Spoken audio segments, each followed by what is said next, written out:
Now let's talk about the notions of eigenvalues and eigenvectors, which are one of the more useful ways of analyzing and understanding matrices.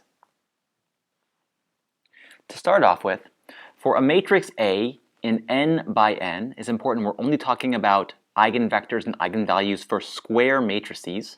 That's where they're defined.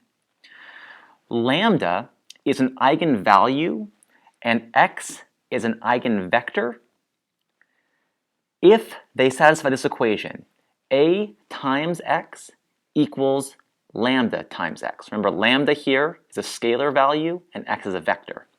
So what this says is that multiplying x by the matrix A doesn't change its direction, right? If we think of x as a vector, as a direction, then multiplying by A does not change the direction of this vector. It only changes, say, the magnitude.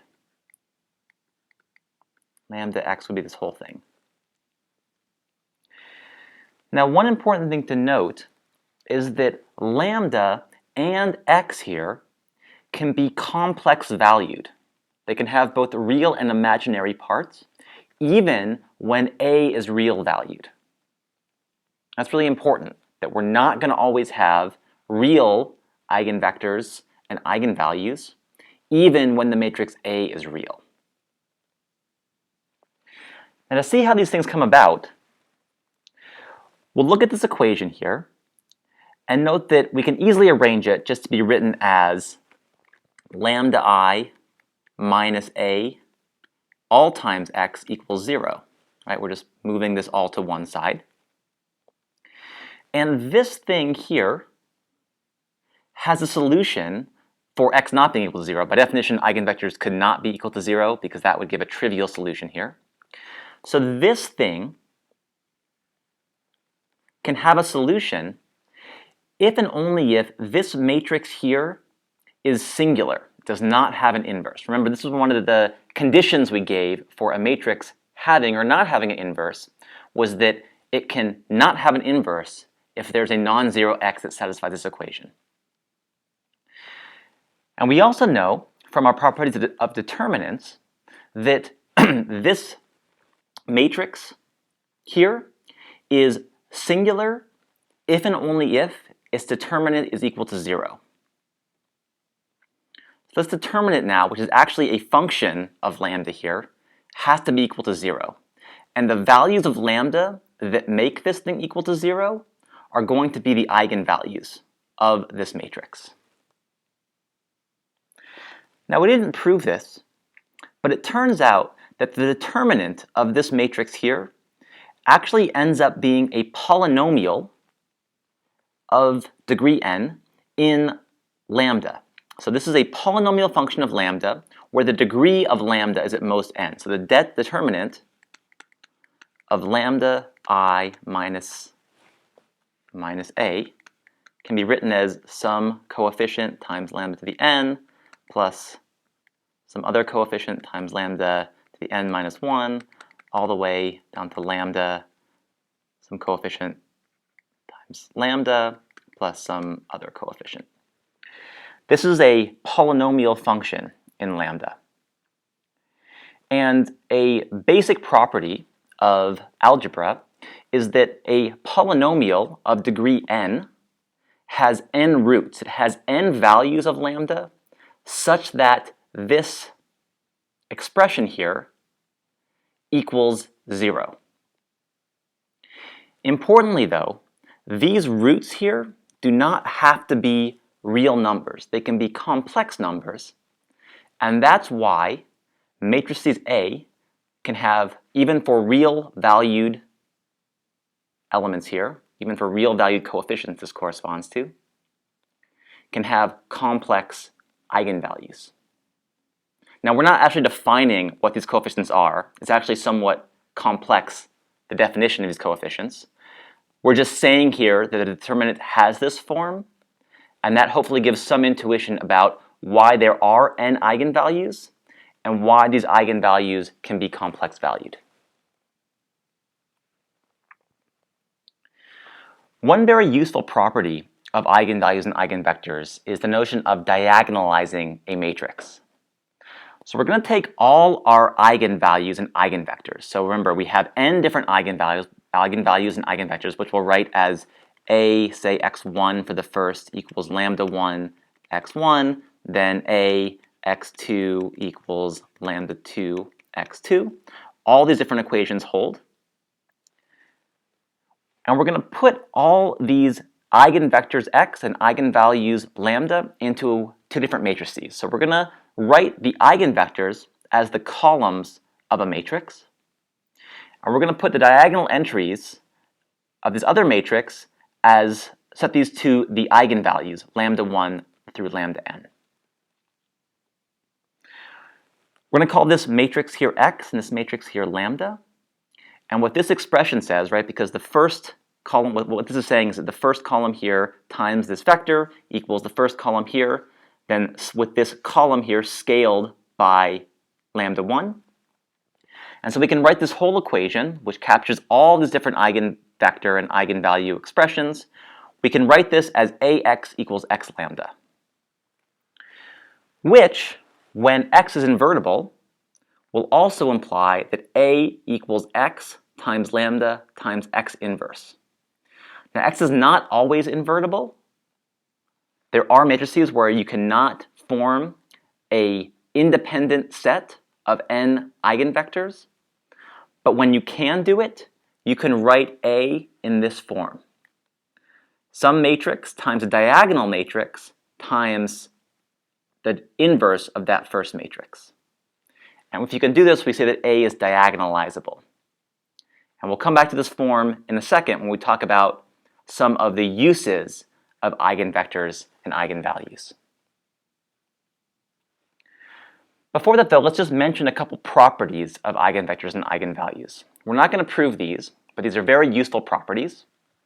First of all, the trace of A, remember that's the sum of the diagonal entries of A, is also equal to the sum of the eigenvalues. So remember, the trace was defined as the sum from I equals 1 to n of the diagonal elements of A. It turns out this is also equal to the sum of the eigenvalues. This is not that obvious, right? Because the eigenvalues are these interesting collection of solutions to a certain equation. It's not obvious immediately why they would also equal the sum of the diagonal entries, but this is a very nice property that holds for any matrix A. The determinant of A is also equal to the product of the eigenvalues. This is a very nice expression for the determinant because determinants are actually somewhat difficult to compute. And so if we can compute the eigenvalues, we actually can compute the determinant very easily. The rank of A, remember this is the number of linearly independent columns of A, is actually just equal to the number of non-zero eigenvalues. That gives us the rank of A. And finally, the eigenvalues of A inverse are just the inverse of each of the eigenvalues. We can actually prove this one pretty easily, because if we have A being equal, we'll actually only prove it in the case where A is diagonalizable here. You can prove it in general as well. But if A is equal to this, though for a lot of non-diagonal matrix elements, they don't even have matrices, they don't even have an inverse, so we're only going to focus on diagonal matrices here. Sorry. If A equals x times lambda times x inverse, well, if we look at what would cause this to be equal to the identity, we can actually, well, let's first add x here. That'll cancel out and leave us with just this. Actually, let me write this in this form. So this will be equal to x lambda. Now let's multiply this by lambda inverse to give lambda inverse there. And that would be equal to just x. And then finally, we'll multiply again by x inverse to make this equal to the identity. Of course, the question now is, what are these lambda inverse terms? But for a diagonal matrix, it's actually quite easy to come up with inverses, right? So lambda, remember, is a diagonal matrix with the eigenvalues on the diagonals. And multiplying two diagonal matrices just multiplies the corresponding diagonal elements. So to make this equal to the identity, we have lambda inverse would just be equal to each of these terms inverted.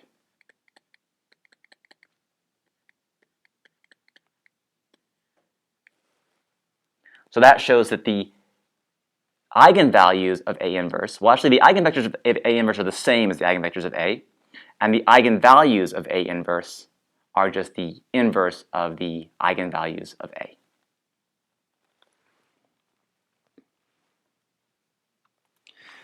Now let's look at an application of eigenvectors and eigenvalues. A lot of times when eigenvectors and eigenvalues are taught in a course, they're just taught in terms of the definitions, and so people fail to see why these are so useful in practice. Now, eigenvectors and eigenvalues are hugely useful in analyzing and understanding matrices. Let's just talk about one example now that shows how we can use eigenvectors and eigenvalues to prove something interesting about a matrix.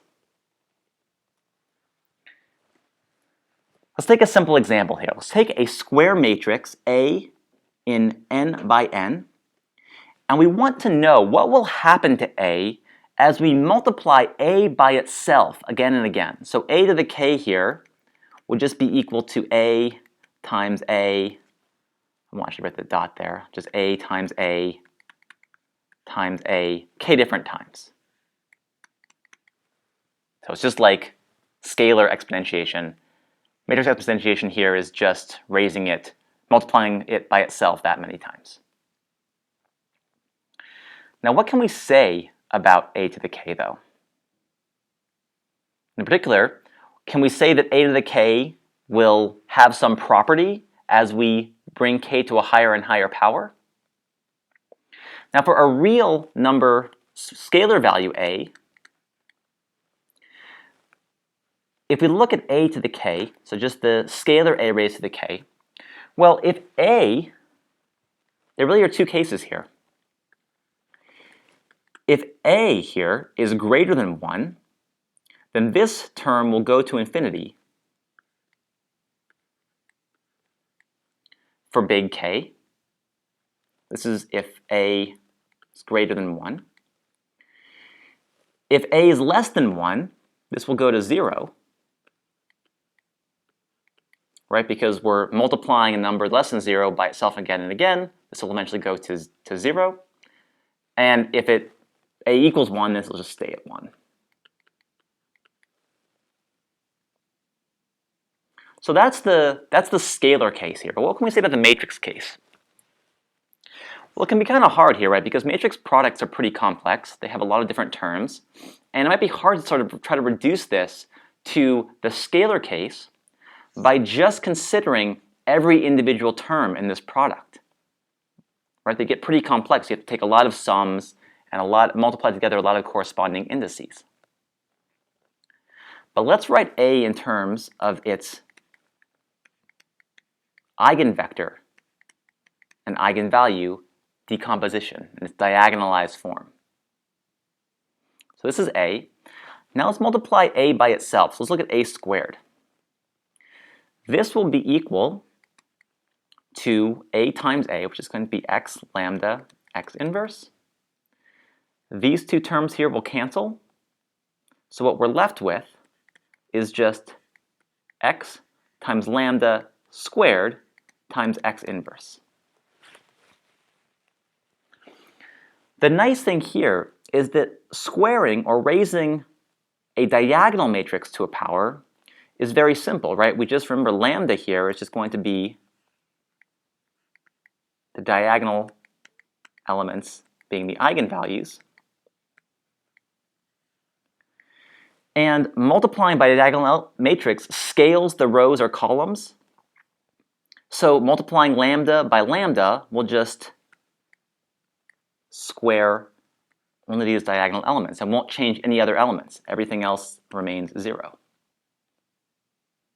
So A to the k, by the exact same similar logic here, equals x times lambda to the k times x inverse.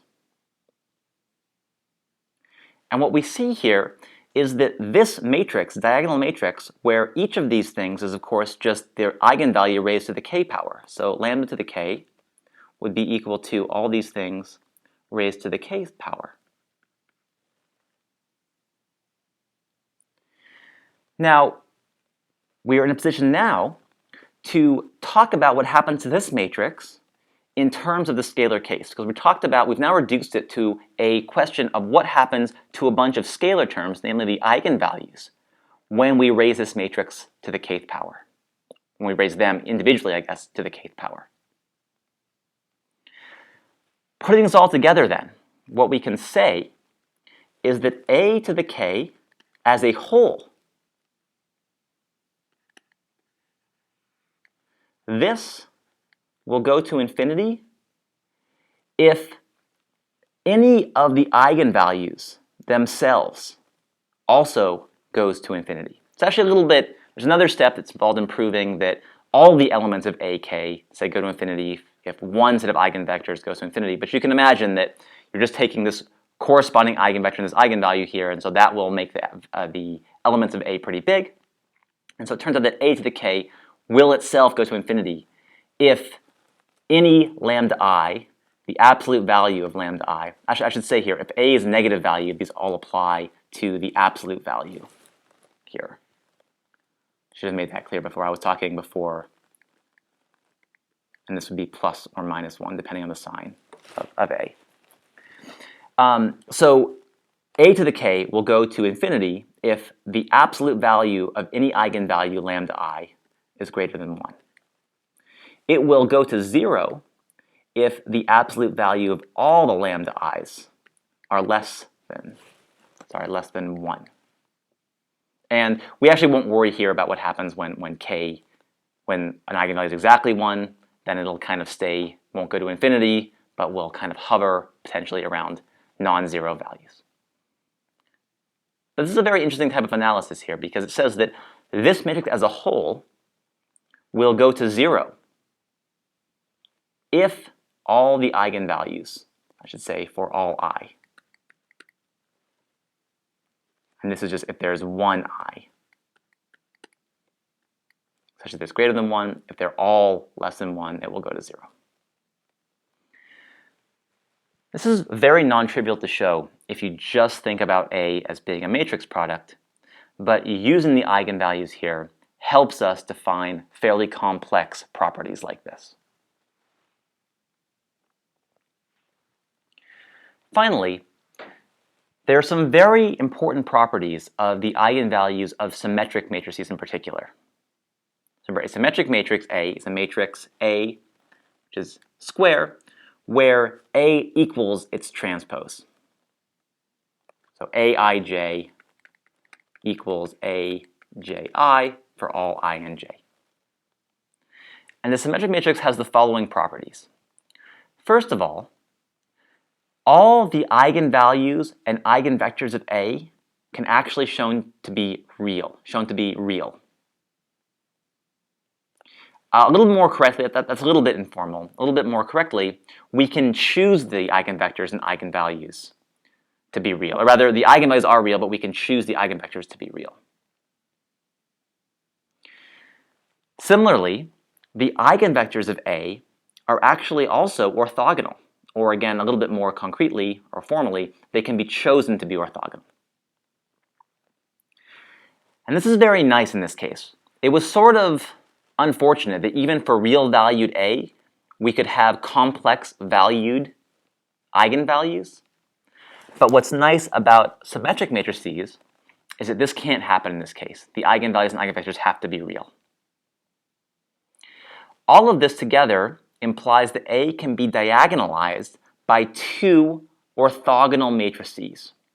So we can write A as being equal to an orthogonal matrix U times lambda times U inverse. But remember, for an orthogonal matrix, the inverse was just the transpose, so we can actually write it as U lambda U transpose. Now, we're not proving these properties here, but the proofs are pretty simple. And in the next video, we'll actually show a very quick proof of all these properties.